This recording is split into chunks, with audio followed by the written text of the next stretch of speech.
Welcome to the deep dive. So today we're jumping into cost accounting.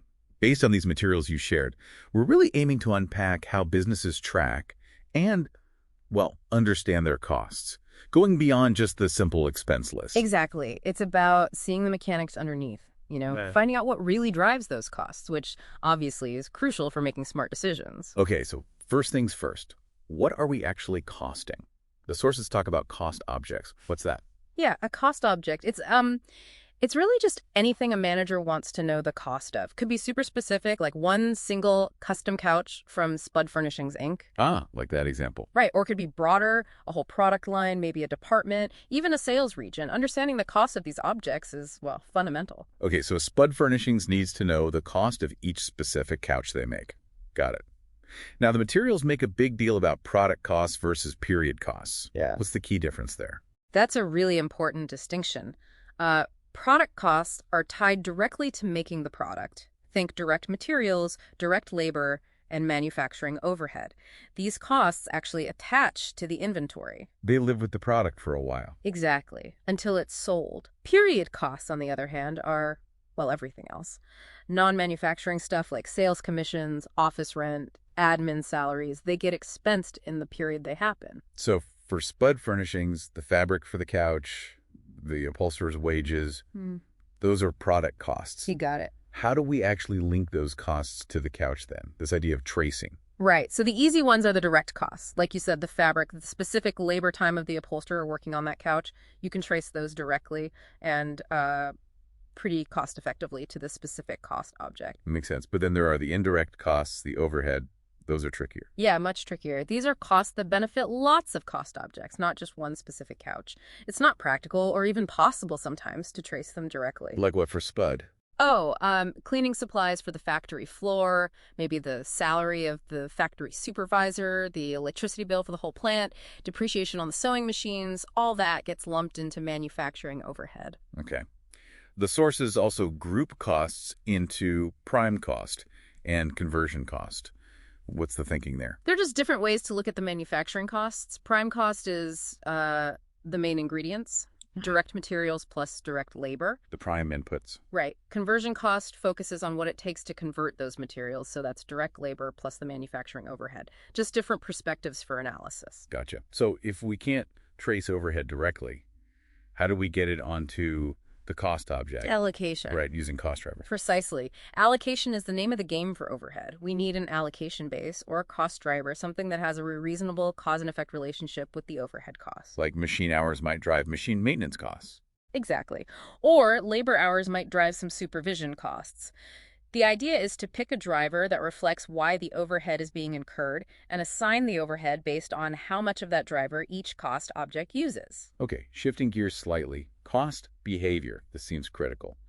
Fixed versus variable. Absolutely fundamental.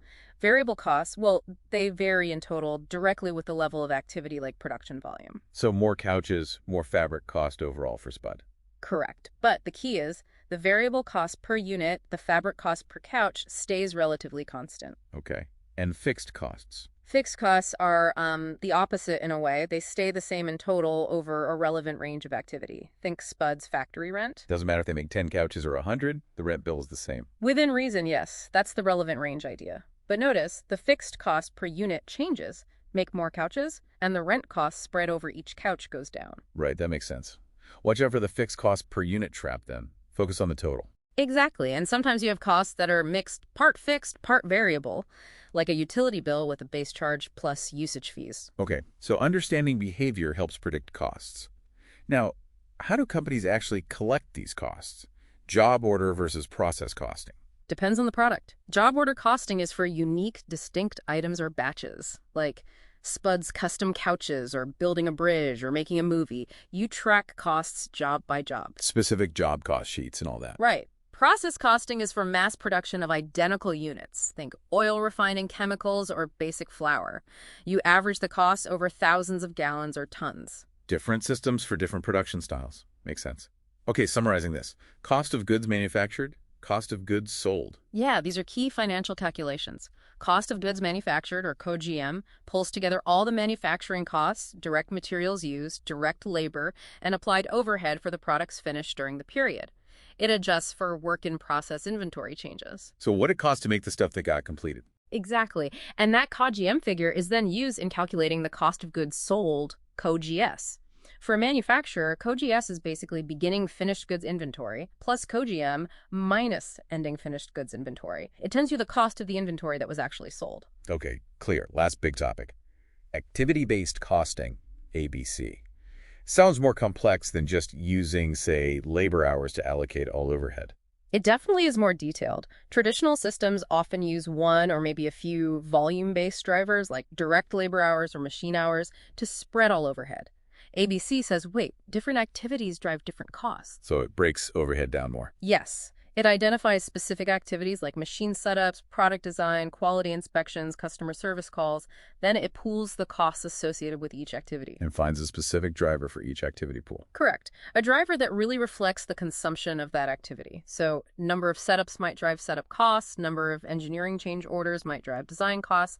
Then you assign costs to products based on how much of each activity they use. That Iowa products example was interesting.